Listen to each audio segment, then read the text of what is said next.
Congress party vice ప్రెసిడెంట్గా ఎన్నికైనందుకు ఈ శుభ సందర్భంలో వారు కూడా ఈ సమైక్య ఆంధ్ర అనేది దృష్టిలో పెట్టుకుంటారని మేమంతా ఆశిస్తున్నాం.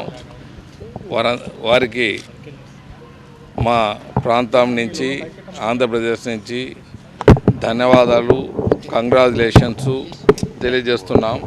అలాగే వీలైతే వారు కూడా వారికి అవైలబుల్ ఏమైనా టైం ఉందంటే తప్పకుండా వారితో కూడా కలిసి వచ్చేదానికి మేము పలానా వాళ్ళతో కలుస్తామని మేము ఇంతవరకు నిర్ధారణకు రాలేదు.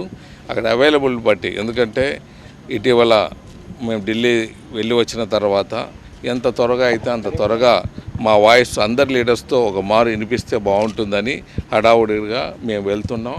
అక్కడ ఏ లీడరు వెళ్ళినా మా అభిప్రాయాన్ని, ఎందుకంటే ఒకరికి తెలియజేసినా 10 మందికి తెలియజేసిన మెసేజ్ సోనియా గాంధీ గారికి వాళ్ళ ద్వారా వెళ్తుంది కాబట్టి అక్కడ మేము మా మెసేజ్ను ఇంతమంది వచ్చాం, ఇంత ఎక్కువ శాతం మినిస్టర్లు మేము రిప్రజెంట్ చేయబోతున్నాము.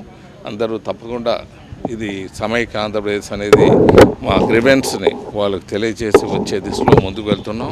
అందులో భాగంగా రాహుల్ గాంధీ గారు ఏమైనా అపాయింట్మెంట్ ఇస్తే వారికి కూడా తెలియజేసి వస్తాం. ముఖ్యంగా మీరందరూ అందరికీ తెలియజేయటం ఏమంటే, మనం ఒక సమైక్య ఆంధ్రప్రదేశే కాకుండా మన ప్రాంతం రాయలసీమ ప్రాంతం చాలా వెనుకబడిన ప్రాంతం.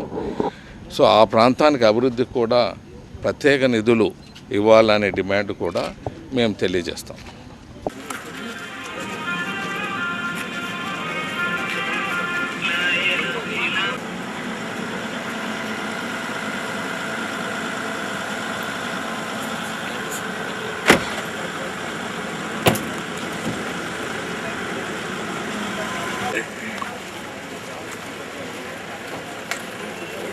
Thank you.